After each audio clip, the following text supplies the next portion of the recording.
Hiya, it's Matt here, and I've just got a really quick video to demonstrate the iPhone 10 and how it performs running iOS 16. So I'm going to be honest, in general I'm quite underwhelmed by iOS 16 and the new features that it brings to the table, but in my opinion the biggest benefit of iOS 16 is the general performance improvements. I found iOS 15 to be frustratingly buggy on my iPhone 10, and I'll explain the issues as I go along in this video. So let's start off with the standout feature of iOS 16, which is the new custom lock screen. This works fine on the iPhone 10, and the lock screen can now support widgets, and there's also a slightly different lock screen animation. Where it does struggle, I found, is making the lock screen, so I'm not sure how noticeable it is on video, but the iPhone is dropping a few frames and lagging a little bit whilst creating the lock screen, and I can also feel it getting physically hotter in my hands, but once you've made the lock screen it doesn't seem to be a problem at all. So once you're in the phone, another element that has changed is the app searching tool. This honestly on iOS 15 used to annoy me so much. If I was ever searching for an app, I'd type it into the search bar and it would just take so long for it to appear, and often it just wouldn't appear at all, and I'd have to close the search tool down and reopen it for it to work. I think this was a general iOS 15 bug, as I also have the issue with my iPhone 12, but this appears to be completely fixed with iOS 16, so that's a big win from me, and I'm very happy that they finally sorted it because it used to drive me crazy. Next up, the Maps app has slightly changed. I think the biggest change here is being able to add multiple stops to a journey, so obviously this isn't going to be too challenging to support. So the Maps app works fine, and you can also view cities in 3D, but this is a thing that has been on previous iterations of iOS. It works fine, so no complaints here. Safari is another app that's had some changes, and I do notice Safari being a little bit slower here.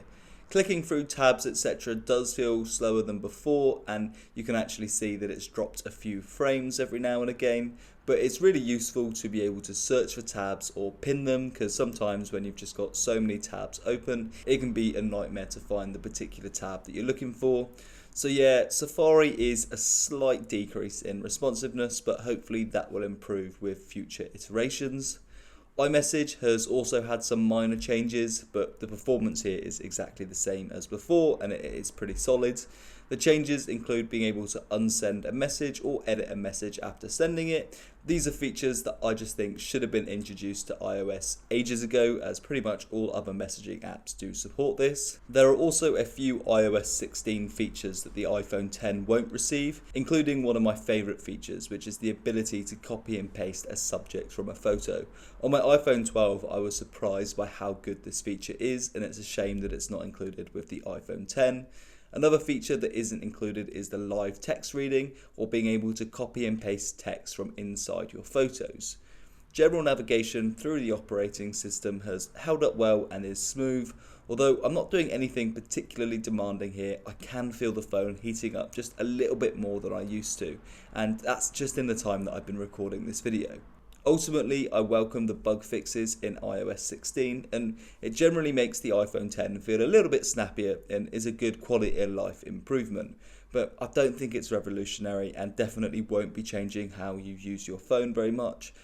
I wouldn't be surprised if this is the last version of iOS that this phone receives, or if it only receives maybe one or two more iterations of iOS, as it's just not getting the latest and greatest features that Apple's shouting about, such as being able to copy and paste the subject of a photo.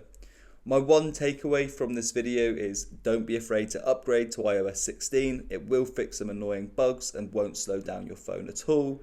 However, I wouldn't recommend going out and buying an iPhone 10 based on this video. I have got a full review and I'll link that in the description. Thanks very much for watching. Cheers.